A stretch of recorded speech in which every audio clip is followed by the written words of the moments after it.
નમસ્કાર મારા વાલા વિદ્યાર્થી મિત્રો, પ્રમિતા એજ્યુકેશન આપનું હાર્દિક હાર્દિક સ્વાગત કરે છે. વિદ્યાર્થી મિત્રો, આજે આપણે ધોરણ 9 વિજ્ઞાન અને ટેકનોલોજીમાં ચેપ્ટર નંબર 3 જેનું નામ છે પરમાણુઓ અને અણુઓ વિશે આજે આપણે વિસ્તૃત અભ્યાસ કરવાના છીએ. જો વિદ્યાર્થી મિત્રો તમે અમારી યુટ્યુબ ચેનલ પર નવા હો તો અમારી યુટ્યુબ ચેનલને સબસ્ક્રાઈબ કરી અને બાજુમાં આપેલ બેલ આઇકન પર ક્લિક કરો, જેથી અવનવા વિડીયોની અપડેટ તમને મળતી રહે. વિદ્યાર્થી મિત્રો, તો ચાલો શરૂ કરીએ આપણું આજનું ચેપ્ટર પરમાણુઓ અને અણુઓ. પ્રકરણ 3. પરમાણુને ઇંગ્લિશમાં એટલે કે અંગ્રેજીમાં કહેવામાં આવે છે એટમ અને અણુને ઇંગ્લિશમાં કહેવામાં આવે છે મોલેક્યુલ્સ અથવા મોલેક્યુલ. તો સૌથી પહેલાં સમજીએ કે પરમાણુ વિશે, જે પરમાણુ છે એના વિશે પ્રાચીન તત્વજ્ઞાનીઓ શું માનતા હતા. ભારતના તત્વજ્ઞાનીઓ શું માનતા હતા અને જે ગ્રીકના તત્વજ્ઞાનીઓ હતા એ શું માનતા હતા. તો એના વિશે આપણે પહેલાં ચર્ચા કરી લઈએ અને પછી આગળ સમજીએ કે પરમાણુ છે શું. તો સૌથી પહેલાં વાત કરીએ તો પ્રાચીન ભારતીય અને ગ્રીક તત્વજ્ઞાનીઓ હંમેશા દ્રવ્યના અજ્ઞાત અને અદૃશ્ય એવા સ્વરૂપ વિશે આશ્ચર્યચકિત થતા રહ્યા. એટલે જે ભારતના અથવા ગ્રીકના જે તત્વજ્ઞાનીઓ હતા, તત્વજ્ઞાની એટલે કે જે વિચારો કરે છે, ખૂબ એના વિશે નવા નવા સંશોધનો કરે છે અને વિચાર્યા જ રાખે છે, એને આપણે તત્વજ્ઞાનીઓ કહીએ છીએ. તો એ તત્વજ્ઞાનીઓ હંમેશા દ્રવ્યના અજ્ઞાત એટલે કે જે જોયા નથી તેવા અથવા અદૃશ્ય એવા સ્વરૂપ વિશે હંમેશા આશ્ચર્યચકિત થતા રહ્યા. એટલે કે પરમાણુ હશે શું એના વિશે વિચારતા રહ્યા. પણ ઈસવીસન પૂર્વે 500ની આસપાસ એટલે કે આજથી અંદાજે 2500 વર્ષ પૂર્વે ભારતમાં દ્રવ્યના વિભાજનનો વિચાર કરવામાં આવ્યો હતો. ભલે પહેલાંના જે તત્વજ્ઞાનીઓ હતા એમને જે દ્રવ્ય છે એનું હાલનું અત્યારનું જે આપણે સ્વરૂપ જે આપણે સમજીએ છીએ એના કરતાં એનાથી અપરિચિત હતા, એટલે કે એને જાણતા નહોતા. પણ આજથી 2500 વર્ષ પહેલાં દ્રવ્યને વિભાજનનો એટલે કે દ્રવ્ય છે, પદાર્થ છે, એને તોડવામાં આવે તો શું થાય એના વિશે અવનવી માન્યતાઓ એ લગાડતા હતા. એમાંથી સૌથી પહેલાં જો વાત કરીએ તો ભારતીય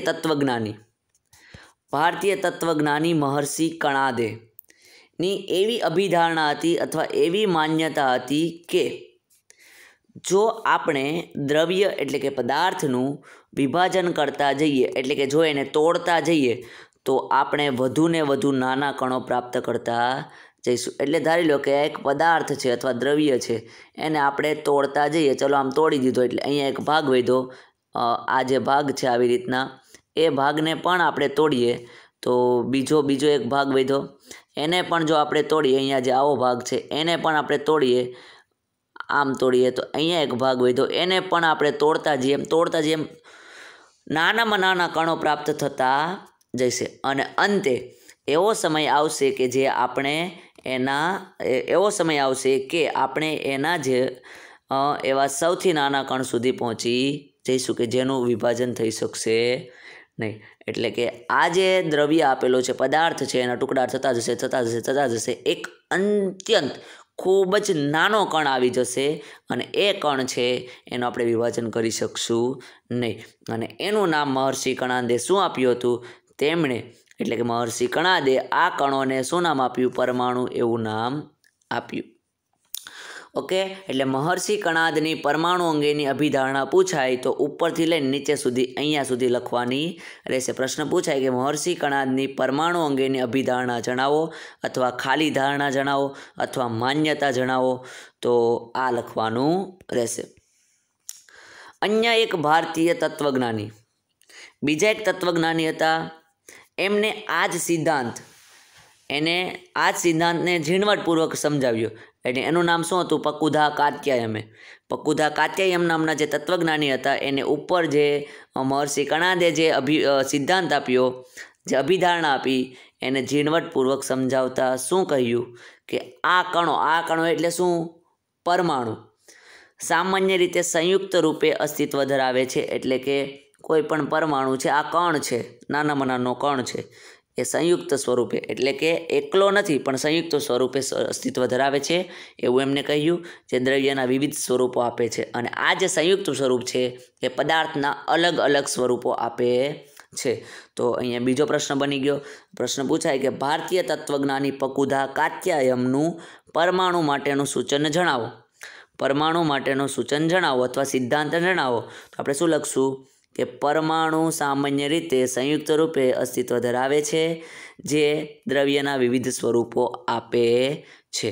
ઓકે, ચલો આ તો થઈ ગયા ભારતીય તત્વજ્ઞાનીની વાત કે જે મહર્ષિ કણાદની અને બીજું છે પકુધા કાત્યાયનનું જે અભિધારણાઓ હતી તે. પણ જે ગ્રીક તત્વજ્ઞાનીઓ છે, પ્રાચીન ગ્રીક તત્વજ્ઞાનીઓ છે, એમનું શું માનવું હતું એ સમયમાં. તો આશરે તે જ સમયગાળામાં પ્રાચીન ગ્રીક તત્વજ્ઞાની ડેમોક્રિટસ અને લ્યુસિપસે સૂચવ્યું એટલે કે જણાવ્યું કે આપણે દ્રવ્યનું એટલે કે પદાર્થનું વધુને વધુ વિભાજન કરતા જઈએ એટલે કે એને તોડતા જઈએ તો એક સમય એવો આવશે કે જ્યારે પ્રાપ્ત થયેલા કણો એટલે કે જે કણો છે એનું વધુ વિભાજન થઈ શકશે નહીં. એટલે કે જે મહર્ષિ કણાદે જે અભિધારણા આપી એ જ અભિધારણા કોણે આપી છે? ડેમોક્રિટસ અને લ્યુસિપસે. અને ડેમોક્રિટસે આ અવિભાજ્ય અણુઓને શું કહ્યું? તો કે પરમાણુ જ કહીએ. હવે પ્રશ્ન પૂછાય કે પ્રાચીન ગ્રીક તત્વજ્ઞાનીઓનું પરમાણુ માટેનું સૂચન જણાવો. તો શું જવાબ આવશે? અહીંથી અહીંયા સુધીનો જે આપણે બોલ્યા ત્યાં સુધીનો જવાબ આવશે, કહ્યા સુધીનો જવાબ આવશે. ઓકે, અને આ જે પ્રાચીન ગ્રીક તત્વજ્ઞાનીઓ હતા એમની જે સૂચન હતી, એમના જે અભિપ્રાયો હતા, એની જે અભિધારણા હતી એની મર્યાદા શું હતી? તો મર્યાદા એ હતી કે એમને જે કંઈ પણ અભિધારણા આપી એ માત્ર માન્યતાઓ પર આધારિત હતા. એમાં કોઈ પણ પ્રકારના પ્રયોગો થયા નહોતા. ખાલી માનતા હતા કે આવું થઈ શકશે, કે કોઈ પણ પદાર્થ લો એને તમે વિભાજન કરતા જ જાઓ, તોડતા જ જાઓ, તોડતા જ જાઓ, તો એક સમય એવો આવશે કે એ કણનું વિભાજન થઈ શકશે ને. એ માત્ર માન્યતાઓ હતી, એમાં કોઈ પણ પ્રકારના પ્રયોગો થયા નહોતા. એટલે એ એની મર્યાદા હતી કે આ જે વિચારો છે એ માત્ર માન્યતાઓ પર આધારિત હતા અને તેમને માન્ય કરવા માટે કોઈ પણ પ્રાયોગિક કાર્યો હાથ ધરવામાં આવ્યા નહોતા. એ સમયની મર્યાદા હતી. હવે થાય છે શું કે 18મી સદીના અંત સુધીમાં વૈજ્ઞાનિકો છે એ તત્વો અને સંયોજનો વચ્ચેનો ભેદ સમજી સ્વાભાવિક રીતે તે જાણવા આતુર થયા કે શા માટે અને કેવી રીતે તત્વો સંયોજાય છે અને તેઓ સંયોજાય ત્યારે શું થાય છે. એટલે પહેલાં તો માત્ર કેવું હતું, જે પ્રાચીન તત્વજ્ઞાનીઓ હતા એમની માન્યતાઓ જ હતી, એમાં કોઈ પ્રયોગો નહોતા.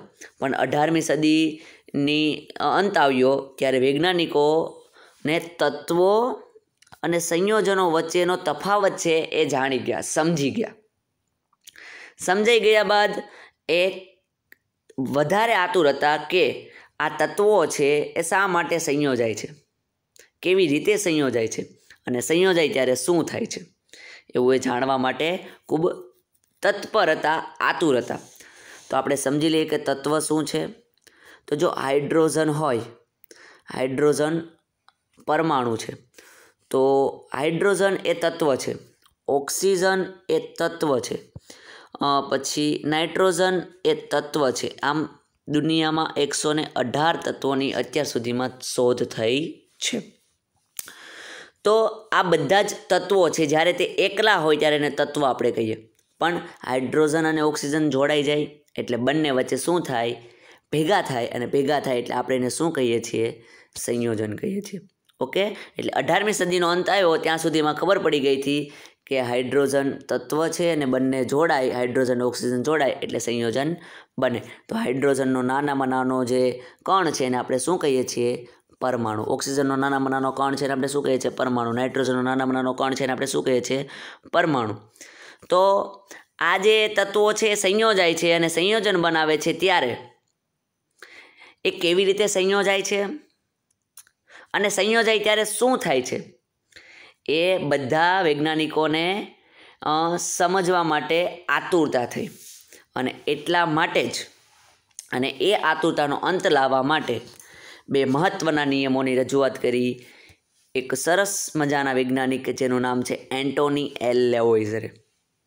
એટલે કે રાસાયણિક પ્રક્રિયા થઈને જે સંયોજન થાય છે એ સંયોજન થાય એના બે મહત્ત્વના નિયમો.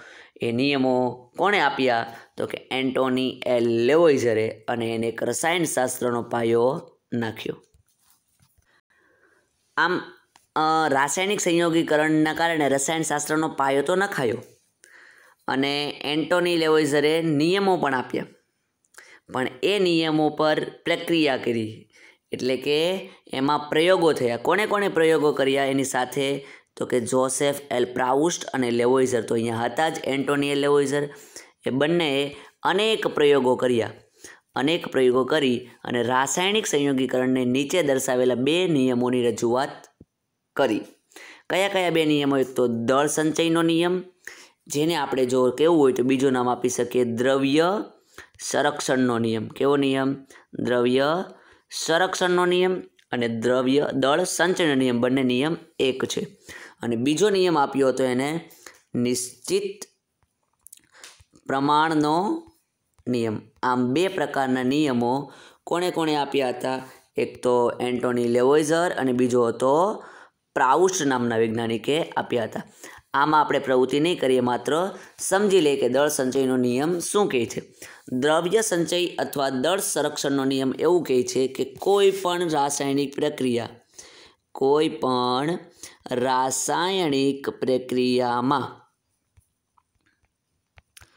દ્રવ્યનું એટલે કે પદાર્થનું સર્જન થતું નથી કે વિનાશ થતો નથી.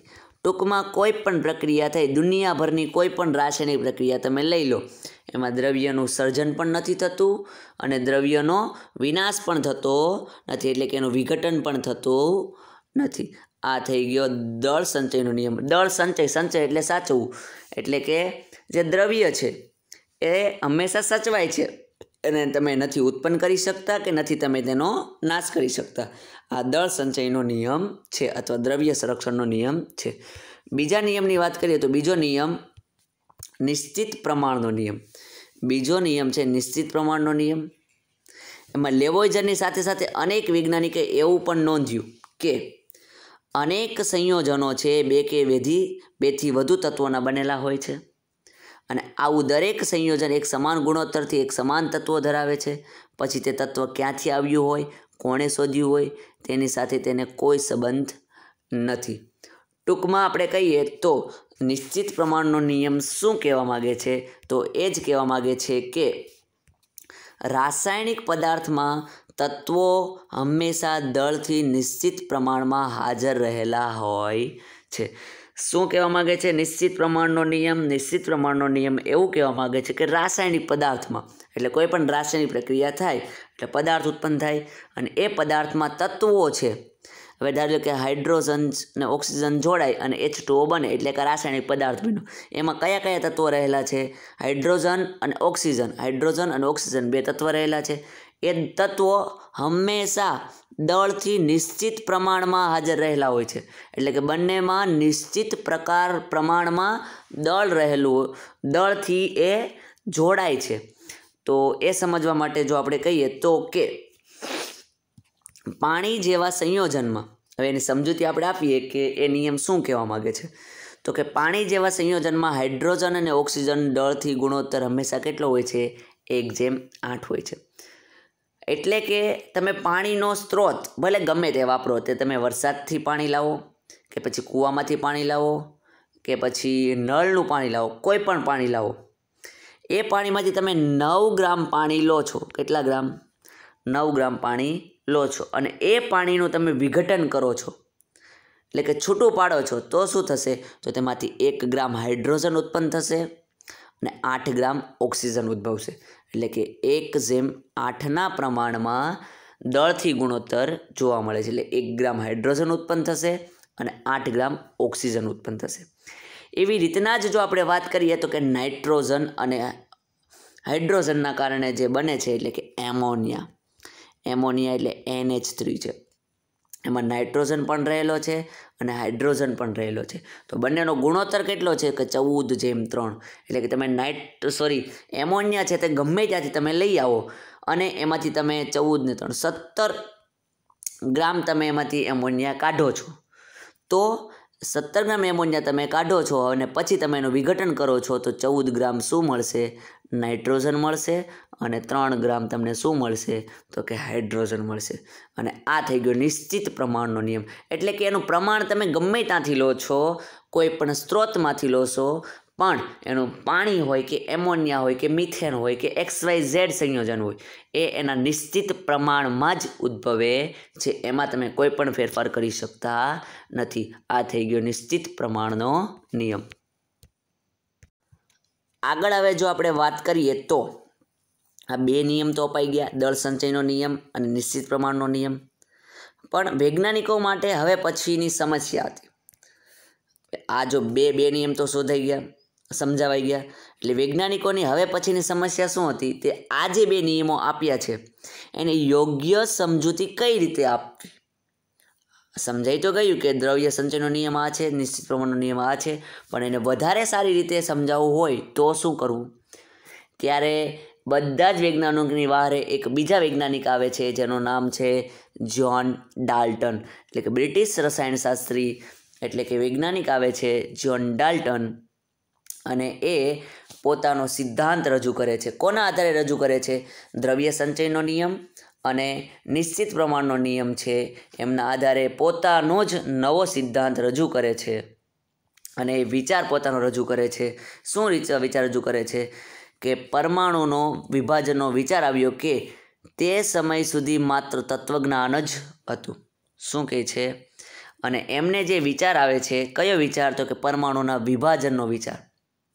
પરમાણુનો વિભાજનનો જે વિચાર આવ્યો છે એ પહેલાં ક્યાં? તો કે આપણને ખબર છે ગ્રીક વૈજ્ઞાનિકો અને ભારતીય વૈજ્ઞાનિકો મહર્ષિ કણાદ છે, પકુધા કાત્યાયન છે, ડેમોક્રિટ્સ છે અને લ્યુસિફસે જે એમની જે અભિધારણાઓ આપેલી હતી એ માત્ર તત્વજ્ઞાન જ હતું, એ માત્ર માન્યતા જ હતી, કોઈ પ્રકારના પ્રયોગો નહોતા. પણ ડાલ્ટને પરમાણુનું વિભાજન કર્યું, એમને જોયા, એવું બધું જ કોણે કર્યું? તો કે ડાલ્ટને કર્યું. અને ત્યારબાદ ડાલ્ટને જે ગ્રીક તત્વજ્ઞાનીઓએ જે પરમાણુનો ઉપયોગ કર્યો હતો જે શબ્દનો, એ શબ્દનો ઉપયોગ ડાલ્ટને પણ કર્યો. ડાલ્ટને ગ્રીક તત્વજ્ઞાનીઓ દ્વારા અપાયેલ શબ્દ પરમાણુનો ઉપયોગ કર્યો અને કહ્યું કે દ્રવ્યના નાનામાં નાના કણો પરમાણુઓ છે અને તેનો રાસાયણિક સંયોગીકરણના નિયમો પર આધારિત રાસાયણિક સંયોગીકરણના 2 નિયમો, દળ સંચયનો નિયમ અને નિશ્ચિત પ્રમાણનો નિયમ, એના ઉપર એમને એક નવો નિયમ આપ્યો અને એને આપણે કહીએ છીએ ડાલ્ટનનો પરમાણ્વીય સિદ્ધાંત. શું કહીએ છીએ? ડાલ્ટનનો પરમાણ્વીય સિદ્ધાંત. અહીંયા ડાલ્ટન વિશે માહિતી આપેલી છે, જે બેટા વાંચી લેજો. અને એ સિદ્ધાંતની અભિધારણાઓ શું છે? તો સૌથી પહેલી અભિધારણા એવી છે કે તમામ દ્રવ્યો, કોઈ પણ પદાર્થ હોય, પરમાણુ તરીકે ઓળખાતા અતિ સૂક્ષ્મ કણોના બનેલા હોય છે. ટૂંકમાં કોઈ પણ પદાર્થ છે એ અતિ સૂક્ષ્મ કણોના બનેલા હોય છે, જેને આપણે પરમાણુ કહીએ છીએ. પરમાણુ અવિભાજ્ય અંગ છે, એટલે કે પરમાણુને ક્યારેય ભાગી શકાતો નથી, જેનો રાસાયણિક પ્રક્રિયા દરમિયાન સર્જન કે વિનાશ થઈ શકતો નથી. એટલે કે દ્રવ્ય સંરક્ષણનો નિયમ થઈ ગયો કે પરમાણુ છે એનું સર્જન થઈ શકતું નથી કે એનો વિનાશ થઈ શકતો નથી, એનું એક અવસ્થામાંથી બીજી અવસ્થામાં રૂપાંતર થાય છે. ત્યારબાદ જો વાત કરીએ કે એક જ તત્વના પરમાણુઓના દળ અને રાસાયણિક ગુણધર્મો સમાન હોય છે.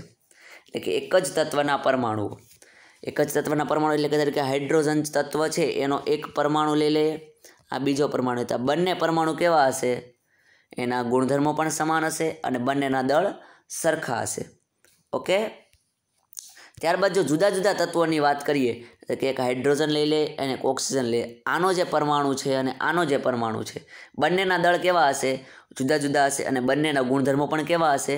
જુદા જુદા હશે, કારણ કે તત્વ જુદા છે. એટલે જુદા જુદા તત્વોના પરમાણુના દળ અને રાસાયણિક ગુણધર્મો જુદા જુદા હોય છે. પરમાણુઓ નાની પૂર્ણાંક સંખ્યાના યોગ્ય ગુણોત્તરથી જોડાઈને સંયોજન બનાવે છે. નાની પૂર્ણાંક સંખ્યા, પૂર્ણાંક સંખ્યાથી ધારી લો કે H2O છે તો અહીંયા 2 આવ્યું તો એ શું છે? નાની પૂર્ણાંક સંખ્યાના યોગ્ય ગુણોત્તરથી જોડાઈને સંયોજન બનાવે. ક્યારે તમે એવું જોયું છે H 3/4 O 3/4 H છે એનાથી સંયોજન બનાવે છે? ના. તો નાની પૂર્ણાંક સંખ્યાથી, આખી સંખ્યાથી પરમાણુઓ છે એ જોડાય અને સંયોજન બનાવે છે. ત્યારબાદ જો વાત કરીએ તો લાસ્ટ અભિધારણા એને શું આપી કે આપેલ સંયોજનમાં પરમાણુઓની સાપેક્ષે સંખ્યા એનો પ્રકાર નિશ્ચિત હોય છે. એટલે કે આ છે એ સેમ ટુ સેમ નિશ્ચિત પ્રમાણના નિયમની સરખામણી કરે છે. એટલે કે એની સાથે આવી શકે છે. આપેલ સંયોજન પરમાણુની સાપેક્ષ સંખ્યા એટલે પરમાણુ કેટલા હશે, કેટલાની સંખ્યામાં રહેશે, એની સંખ્યા કેવી હોય છે? નિશ્ચિત હોય છે. તો અહીંયા જે આપેલું છે પ્રશ્ન પૂછાય કે ડાલ્ટનના પરમાણુય સિદ્ધાંતની અભિધારણા જણાવો. તો અહીંયા આપેલી છે 6 અભિધારણાઓ એ લખવાની રહેશે. ત્યારબાદ એવો પ્રશ્ન પણ પૂછાઈ શકે કે નિશ્ચિત પ્રમાણનો નિયમ સમજાવો. ત્યારબાદ એવો પ્રશ્ન પણ પૂછાઈ શકે દળ સંચયનો નિયમ સમજાવો. પછી એવો પ્રશ્ન પણ પૂછાઈ શકે કે રાસાયણિક સંયોગીકરણમાં કયા કયા નિયમો આવે છે? તો કે દળ સંચયનો નિયમ અને નિશ્ચિત પ્રમાણનો નિયમ. અને એમની રજૂઆત કોણે કરેલી? તો કે એન્ટોની એલ લેવોઇઝરે કરેલી. સાથે સાથે જોસેફ એલ પ્રાઉસ્ટે પણ એની સાથે જ એટલું જ યોગદાન આપેલું. હવે આપણે સમજવાનું છે બેટા પરમાણુ શું છે. What is an atom? તો કડીઓ જ્યારે ઘર બાંધે છે, મકાન બાંધે છે, ત્યારે તે શેનો ઉપયોગ કરે છે? ઈંટનો ઉપયોગ કરે છે. ઈંટ દ્વારા શું બને છે? દિવાલ બને. દિવાલ દ્વારા શું બને છે? મકાન બને છે. આવું થાય છે કે નથી થતું? હવે કીડીની વાત કરીએ તો કીડી દર બનાવવા માટે શેનો ઉપયોગ કરે છે? રેતીનો ઉપયોગ કરે છે. આમ કીડીના દર માટે દરનો પાયાનો એકમ શું થાય? રેતી. ઘર માટે, મકાન માટે પાયાનો એકમ શું થાય? ઈંટ. આમ કોઈ પણ દ્રવ્ય હોય એનો નાનામાં નાનો કણ એટલે કે દર બનાવવું હોય તો રેતીનો ઉપયોગ થાય, મકાન બનાવવું એમ ઈંટનો ઉપયોગ થાય. એમ કોઈ પણ દ્રવ્યોની રચના કરવી હોય તો કોનો ઉપયોગ થાય? પરમાણુઓથી થાય છે. શેનાથી થાય છે? પરમાણુથી થાય. એટલે પરમાણુ શું છે? તો કે બધા જ દ્રવ્યોની રચના પરમાણુઓથી થાય છે. ઓકે. હવે એ તો આપણને ખબર પડી કે નાનામાં નાનો કણ એટલે પરમાણુ. પણ પરમાણુ કેટલા સૂક્ષ્મ હોય છે? એટલે કે ટૂંકમાં કહીએ તો પરમાણુ કેટલા વિશાળ હોય છે? તો કે પરમાણુઓ છે અતિ સૂક્ષ્મ હોય છે, ખૂબ જ સૂક્ષ્મ હોય છે. આપણે કોઈ પણ વસ્તુ કે જેની કલ્પના કે તુલના કરી શકીએ, આપણે વિચારી શકીએ, જેટલું વિચારીએ તેનાથી પણ વધુ સૂક્ષ્મ હોય છે. આપણે વિચારીએ કે આ બહુ અતિ સૂક્ષ્મ હશે, કીડીથી નાનું ચલો બેક્ટેરિયા છે જે આપણને દેખાય છે, તો એના કરતાં પણ વધારે સૂક્ષ્મ હોય છે. લાખો પરમાણુઓ જ્યારે એકની ઉપર એક એમ ઢગલા સ્વરૂપે ગોઠવીએ ત્યારે એકની ઉપર એક મૂકીએ એવા લાખો પરમાણુના ઢગલા મૂકવાના છે ત્યારે મુશ્કેલીથી કાગળ જેટલી જાડાઈ ધરાવે છે. અહીંયા લાખો પરમાણુ તમે મૂકી દો તો એ પરમાણુ ઘણા બધા ભેગા કરો છો ત્યારે એની જાડાઈ કેટલી થાય છે? તો કે પુસ્તકનું જે કાગળ છે એની જાડાઈ જેટલો થાય છે. ઓકે. તો આમ પરમાણુ કેવા છે? અતિ સૂક્ષ્મ છે. ઓકે. આગળ આપણે વાત કરીએ તો હવે કોઈ પણ પરમાણુ હોય તે ગોળાકાર હોય, અને ગોળાકાર હોય એટલે એની શું માપવામાં આવે છે? ત્રિજ્યા માપવામાં આવે છે.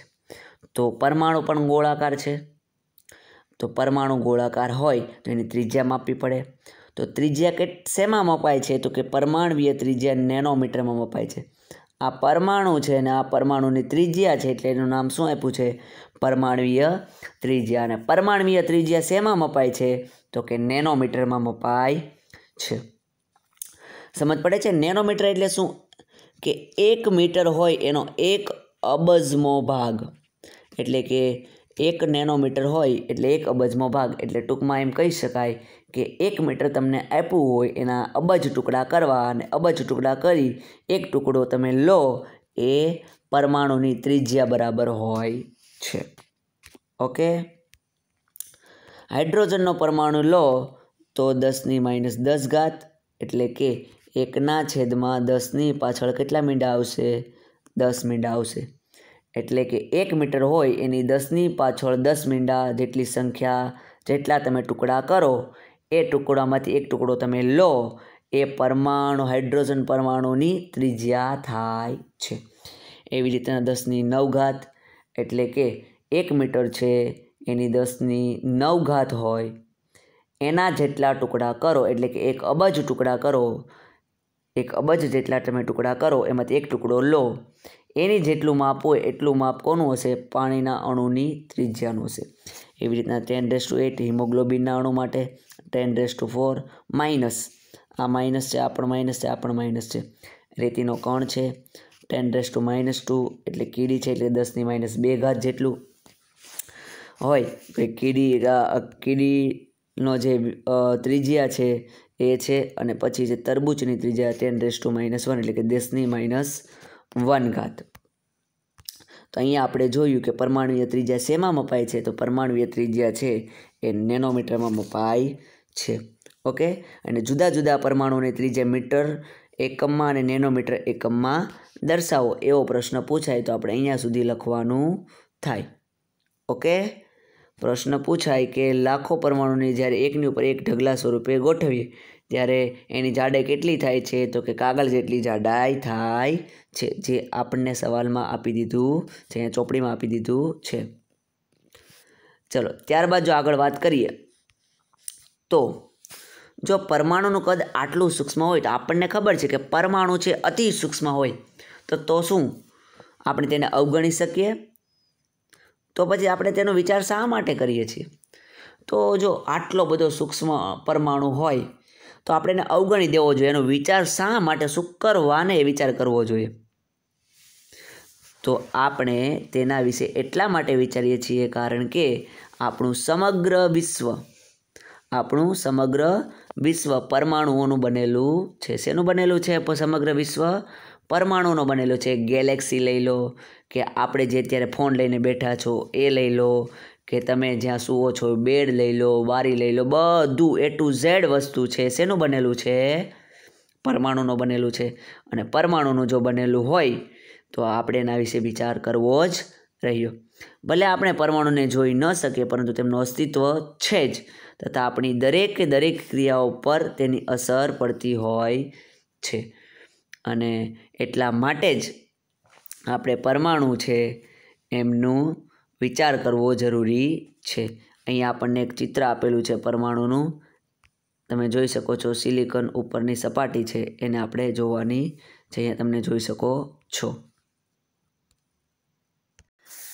આગળનો આપણો ટોપિક છે કે વિવિધ તત્વોના પરમાણુઓની આધુનિક સંજ્ઞાઓ. કે હવે કોઈ પણ તત્વ હોય, હવે હાઇડ્રોજન તત્વ છે તો એને H કેમ નામ આપ્યું? ક્લોરીન તત્વ છે તો એને ક્લોરીન કેમ નામ આપ્યું? કેમ આવી સંજ્ઞા આપી? શા માટે આવી સંજ્ઞા આપવી જોઈએ? તો આપણી પાસે 118 તત્વ છે તો 118 તત્વના સંજ્ઞાઓ શા માટે આપી? એનું કારણ શું છે?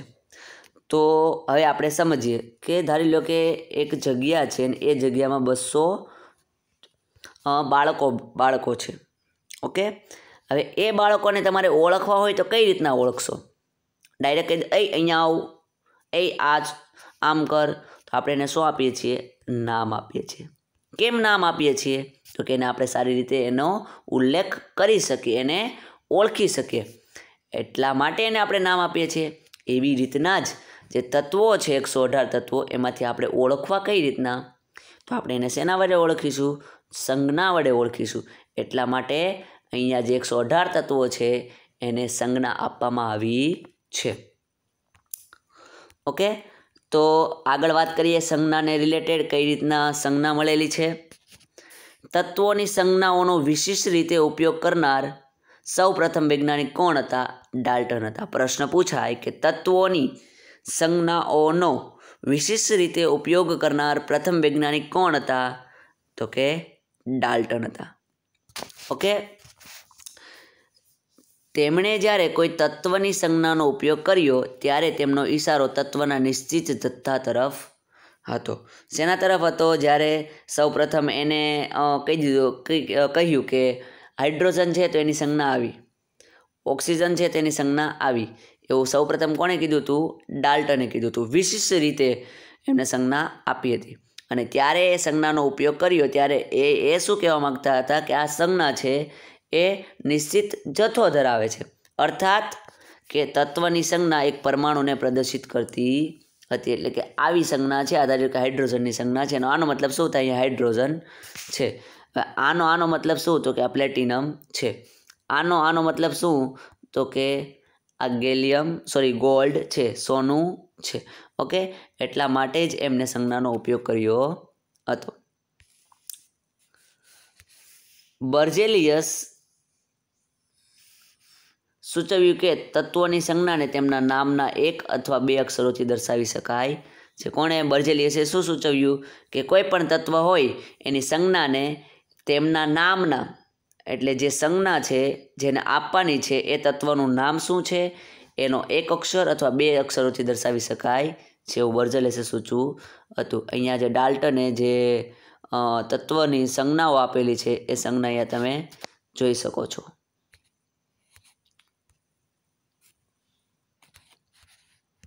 અહીંયા જે આપણને આપેલું છે એ છે ડાલ્ટને કઈ રીતના તત્વની સંજ્ઞા આપેલી છે તે. પણ હવે પ્રાચીન સમયમાં કઈ રીતના તત્વો છે એમને સંજ્ઞા અપાતી હતી તો એ સમજવાનો પ્રયત્ન કરીએ.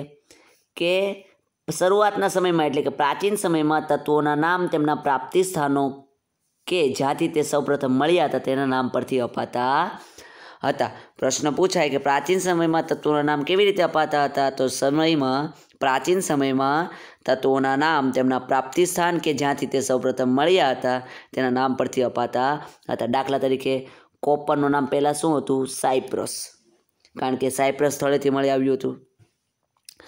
પછી વાત કરીએ તો કેટલાક તત્વોના નામ તેમના વિશિષ્ટ રંગો પરથી લેવામાં આવ્યા હતા.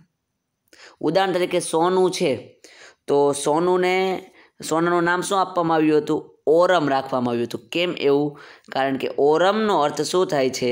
પીળો, અને સોનાનો રંગ કેવો હોય છે? પીળો, એટલે એનું નામ શું આપવામાં આવ્યું હતું? ઓરમ.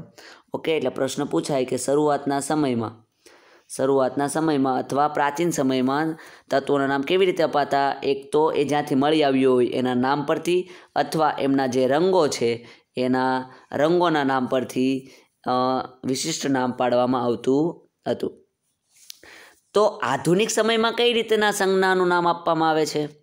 તો આધુનિક સમયમાં તત્વનું નામ અને સંજ્ઞા કેવી રીતે આપવામાં આવે છે? તો એવો પ્રશ્ન પૂછાય તો આપણે શું લખીશું? તો કે આપણને ખબર હોવી જોઈએ કે આધુનિક સમયમાં એટલે કે હાલના સમયમાં international union of pure and applied chemistry એટલે કે IUPAC એ શું કરે છે? એ તત્વોના નામોની મંજૂરી આપે છે અને એ શું કહે છે કે મોટા ભાગના તત્વો છે એની સંજ્ઞા એને કઈ રીતના આપેલી છે કે તત્વોના અંગ્રેજી નામના એક અથવા બે અક્ષરોની બનેલી હોય છે. એટલે તત્વોનું જે અંગ્રેજી નામ થતું હોય એનો જે ફર્સ્ટ અક્ષર છે અથવા એના પછીના જે અક્ષર છે એમાંથી એમની સંજ્ઞા લેવામાં આવે છે. હવે અહીંયા આપણને આપેલું છે કોઈ પણ તત્વનો પ્રથમ અક્ષર હંમેશા કેપિટલ અક્ષરોમાં અને બીજો અક્ષર હંમેશા નાના અક્ષરોમાં લખાય છે. જેમ કે હાઇડ્રોજન છે તો એને H લખાય છે, એલ્યુમિનિયમ છે તો AL લખાય છે, નહીં કે AL, બીજો L કેપિટલ આવશે નહીં. પછી કોબાલ્ટ છે તો CO લખાય છે, નહીં કે CO. ઓકે, તો આ આધુનિક સમયમાં તત્વનું નામ અને સંજ્ઞા કેવી રીતે આપવામાં આવે છે એની વાત કરીએ છીએ. ત્યારબાદ જો કેટલાક તત્વોની સંજ્ઞા તેમના અંગ્રેજી નામના પ્રથમ અક્ષર અને ત્યારબાદ કોઈ પણ અક્ષરને સંયુક્ત રીતે કરીને બનાવાય છે. તો જેમ કે ક્લોરીન છે તો ક્લોરીનમાં C અને L આવે છે તેને Cl નામ આપી દીધું, વચ્ચે L આવે છે. ઝીંકમાં Z અને વચ્ચે N આવે છે તેનું નામ શું આપી દીધું? સંજ્ઞા શું આપી દીધી? Zn આપી દીધી. ઓકે, આગળ વાત કરીએ તો અન્ય સંજ્ઞાઓ જે તે તત્વના લેટિન અને જર્મન અથવા ગ્રીક ભાષાઓના તેમના નામ પરથી લીધેલ છે. કેટલીક સંજ્ઞાઓ શું છે તો કે એ સંજ્ઞા છે એ કઈ રીતના લીધી? તો કે જે તત્વ છે એ તત્વનું લેટિન નામ શું છે એ જાણે, અને લેટિન નામ જે હોય એના પરથી એ તત્વની સંજ્ઞા શોધી લે. ધારી લો કે લોખંડની સંજ્ઞા Fe છે, એ શેના નામ પરથી આવેલી છે? તો લોખંડનું રાસાયણિક લેટિન નામ ફેરમ છે, ને ફેરમ પરથી Fe આવ્યું. એવી રીતના જો વાત કરીએ તો સોડિયમની સંજ્ઞા શું છે? Na છે. કેમ Na? તો કે સોડિયમને લેટિન નામ શું છે? નેટ્રિયમને, એના કારણે એટલે Na કહેવામાં આવે છે.